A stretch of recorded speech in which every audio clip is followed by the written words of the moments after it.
Welcome from my side. My name is Jyrki Eklund, the CEO of a company called Aino Health. And today the meaning is to present what Aino Health is doing in a snapshot presentation, and then of course if there's any questions afterwards, so they are more than welcomed. So first, a couple of words about Aino Health. So our history is relatively long already. So we have been existing over 20 years, almost 25 years.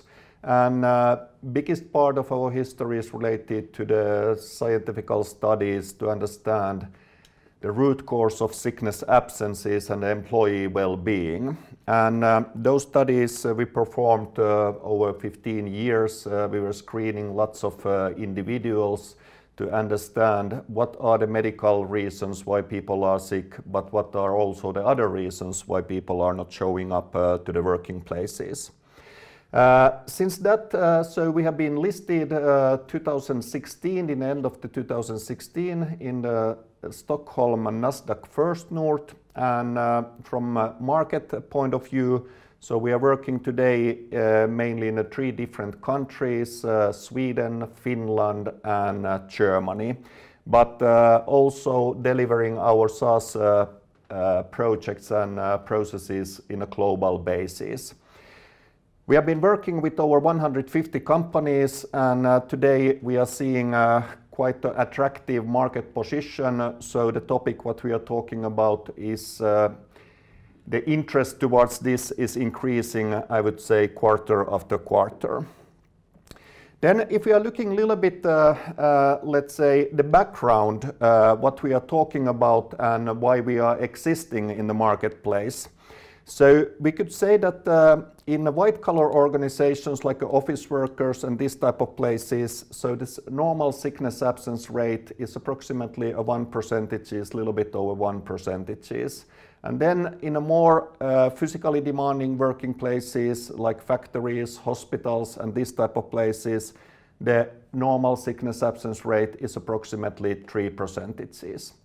What these percentages means, these absence rates can be explained by medical conditions, so there's some medical reason behind these absences. And then what we were interested is that there's lots of working place or working communities where the absence rate exceeds 5%, 7%, or even 10 or 15%, depending in which industry we are talking about. And we were interested to understand more precisely what are behind these absence numbers. If they cannot be explained by medical conditions, so what are the key drivers behind there? And the one starting point to study this subject was to understand a little bit better what are the elements affecting that people are not showing up to the working place and describing them as a sick. And as we said before, so medical conditions have a certain type of impact with 1 to 3%, but then the rest of absences comes mainly from the individual motivation, competence, working environment, what happens with your colleagues and so on. But one of the biggest impact is with the leadership. How the managers are dealing with the employee population, how the company is taking care about their employees, how the company is performing employee sustainability type of things. And then of course to sickness absences there's also impact what happens outside the organizations, like with your family, with your social environment and so on. But where we are mainly focusing is what can be done inside the organization, how the organization can support the employee well-being in a way. And what we did is that with all these studies what we performed, so we started to digitalize that know-how and pull together one of the world's first what we are calling ecosystem platform. Meaning to take a grip of this complex situation, how to handle the employee well-being. And as you can see from this picture, there's many different angles which needs to be taken care if you want to perform good results toward the employee population and if you want to be successful as an organization or company. And why these things matters then? Of course, the employee sustainability is one of the key factors how to take care about the employees, but there is also the financial aspects. And here you can see a couple of examples. One is from the automotive industry, and there we can see that the absence rate is approximately 7%, and in this specific case, the sickness absence cost in a yearly basis is approximately 300 million euros only in one factory. And this represents approximately 20,000 cars what they need to produce extra just to cover the health-related costs.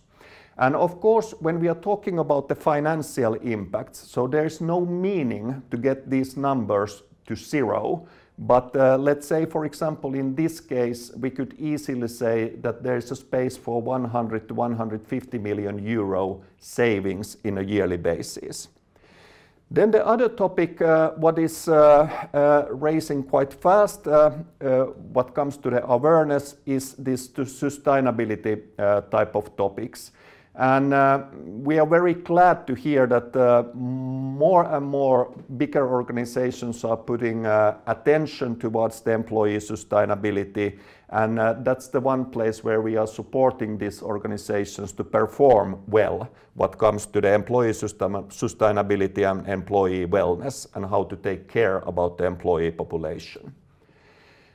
Then if you are looking a little bit statistic, so we can see that approximately 86% of the visits to the doctors could have been avoided with the proper processes, proper models how to handle the employee sickness absence situations. And why this is not normally achieved is that the HR and the management and the managers are lacking a proper tools how to handle these things, tools that can support them to handle absence type of situations and the employee type of engagement situations. And that's what we are providing to the marketplace. If we are looking a little bit more closely and precisely what we are doing, so our mission is to provide sustainable solutions for corporate health management to achieve human and financial results. And as we can see from the slide, so from a corporate health issue point of view, so there's an increasing cost and impact through leave of absences. At the same time, there's a lack of transparency on employee sustainability, and also in some cases how to handle these type of topics related to the GDPR laws. So what we are providing into this game is our Health Manager SaaS solution, which is a digital platform, a process platform, a data analytic platform to help the HR departments, managers and the top management to deal in a proper way with the employee well-being. Inside this platform, there's a root cause analysis, there's a management and prevention of sick leaves, there's a support to employees, to manager and the HR. And as an outcome, what we can see is a reduction of long and short-term sickness absences. And this means from the human and financial result point of view, cost savings, increased productivity and employer brand image. And why we have this employer brand image there, it's also a topic which is coming more and more important. So organizations are in a way fighting for good employees and also how to keep the best employees working inside their organizations. And the one big impact is that if they are putting attention to the employee sustainability and well-being, so that's a very attractive factor towards the employees. Then, as I said in the beginning, so we are talking about the ecosystem platform. And what this means is that if we are seeing that the absence rates are going upwards, so there needs to be actions taken. And normally the first action point is between the employee and with the manager. And our process tool supports these dialogues between these two people. And why I'm saying supporting this dialogue is that sometimes there's absolutely a goodwill to solve these type of topics like a sickness absence, but the know-how how to do that is not always in place. And that's why our platform is supporting these dialogues so that they are very fruitful and they are targeting to solve the situation and make clear next steps how we are moving forward. In some cases, the managers cannot be solving these things, so there is needed extra help. For example, from the health insurance company, from the occupational health care, or from the human resource department side. And what our system is doing is making sure that in every millisecond we know exactly who should be bundled into the process to help the employee situation to get the real tangible things moving forward. Then there's of course also supporting services like a help desk, which is used, for example, here in Sweden with the Botkyrka municipality and with lots of other customers what we have. And that service is based on the call center services, which is not mainly done by Aino, but our partners. Then what comes to the platform, so there's a very extensive and powerful data analytic platform also included. And why data is so important? With the help of the data, we can step by step go towards the predictive analytics and in an early stage help employees and organizations to deal with the absence related topics.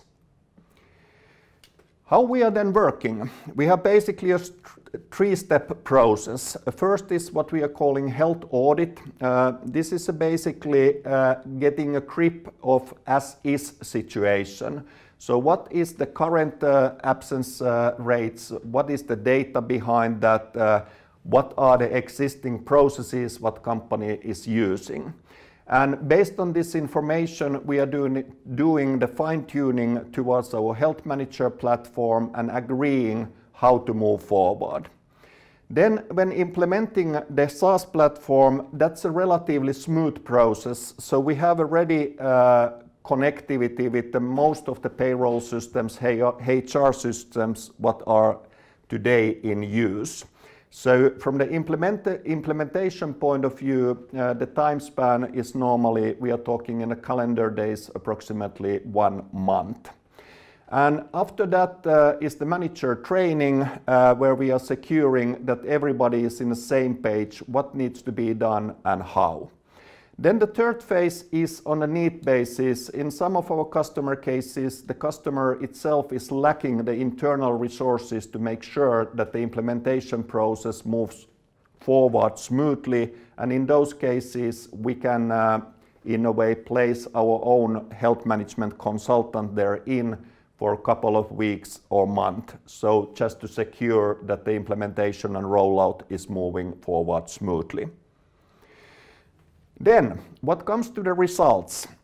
So every single customer, what we have had, so we have achieved during the first year already approximately 20 to 50% savings in health-related cost, and we have been able to lower the absence rate with the similar figures. When using the help desk, so in the short sickness absences, we can save approximately 1.2 days. Then maybe the most important thing, of course, these numbers itself, it's a huge business case towards any companies with whom we have been working. But from my point of view, maybe the most beautiful thing is that when we are measuring the satisfaction rate of our customers, so in a scale 0 to 5, we are in a 4.6, which I think it's an extremely good number. Then if we are looking a little bit some of the reference cases, one is a Scandinavian paper and pulp company called Stora Enso. When we started with them, the absence rate was a little bit over 7%. During the first year, we came from 7% to 3.4%. The average savings per employee was a little bit over 4,000 euros only during the first year. The other example is from the different area from the public sector, a city called Haaparanta-Tornio, and there a little bit same type of end results. So the savings per employee was 700 euros for the first year. And the good thing with these cases, what we have is that when we are talking about the outcome, so it's not just a one-time outcome which lasts 1 year. So for example, in all of our customers, we can see that the results remain. Then if we are talking a little bit about our business model, so we have two models how we are approaching the customer base. So one is the basic standard SaaS base of business model where we are selling licenses, which means in our cases that we are charging per employee per month a certain type of license fee. The other method what we are using is what we are calling a SIP method or impact-based model, which means that we are delivering our solutions free of charge to the customer base, but we are taking our, let's say, fee from the savings.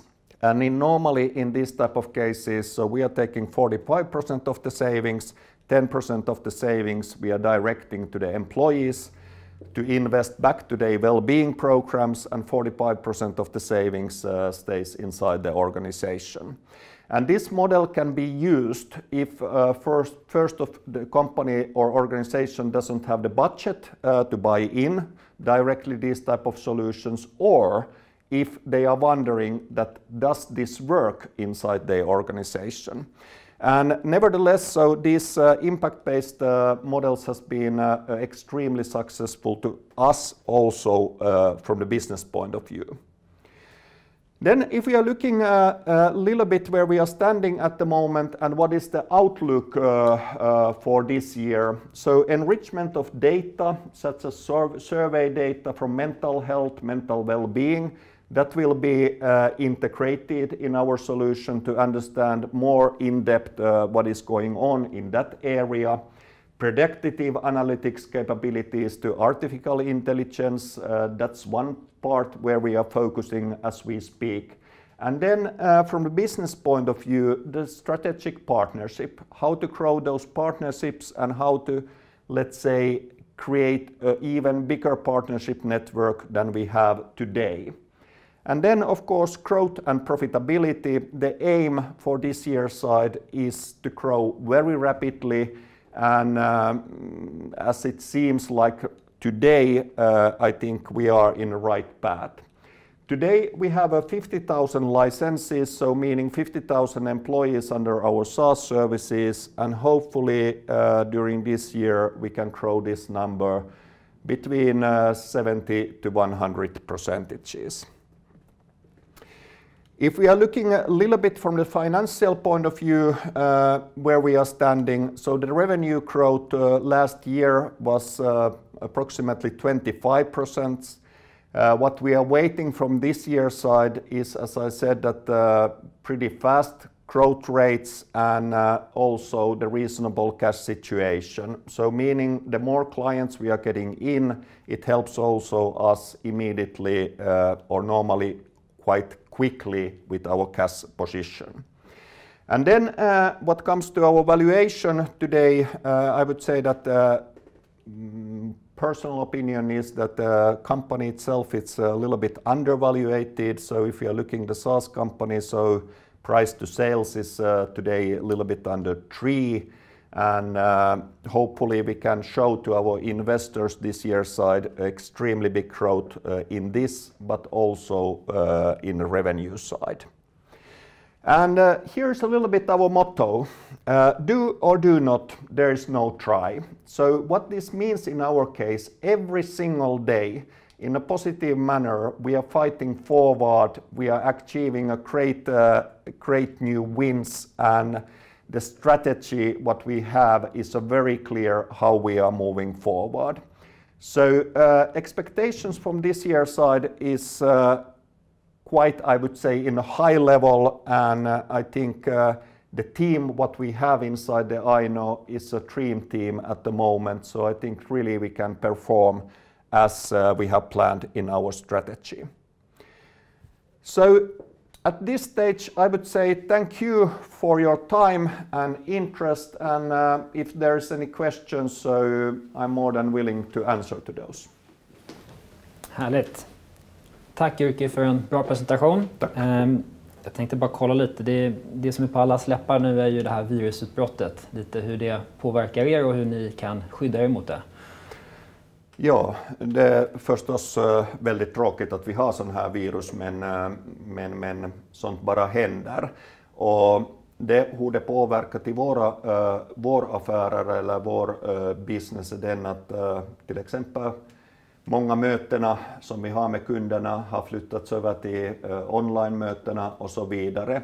Och samtidigt måste man ju säga den att många företag har ju nu kanske lite panik med de här sakerna, att hur hanterar de den här coronavirus och vilka typs guideliner de sätter internt att klara med den här situationen. Men jag skulle säga så att det här är ju inte första gången när världen träffas sån här virus, så hoppeligen så som vi ser här i Sverige och i Norden, så jag tror att myndigheterna tar den här väldigt allvarligt, och det är en bra sak därför att sen kan vi också klara det här ganska snabbt.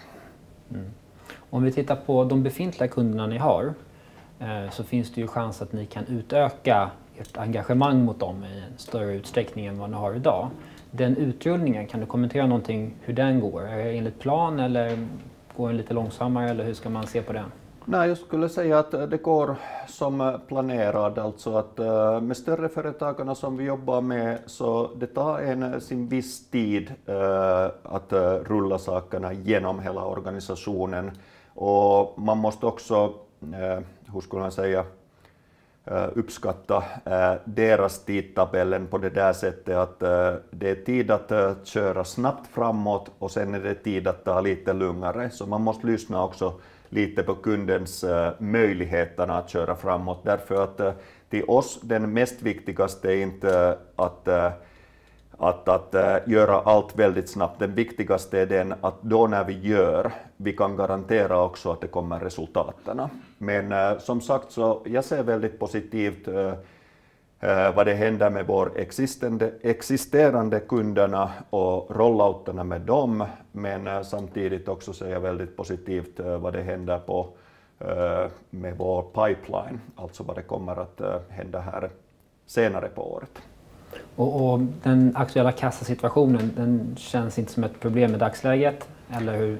Nej, förstås, jag tror att varje sån här bolag som vi är, SaaS-bolag, som målsättningen att växa väldigt starkt, så måste man ju ha koll på kassan hela tiden. Men från vår sida så det är business as usual, alltså vi följer med kassan, vi säkerställer att vi har möjligheter att investera också i framtiden, så jag kan själv säga att jag är inte alls orolig om den där saken. Super. Tack så mycket Jyrki. Tack.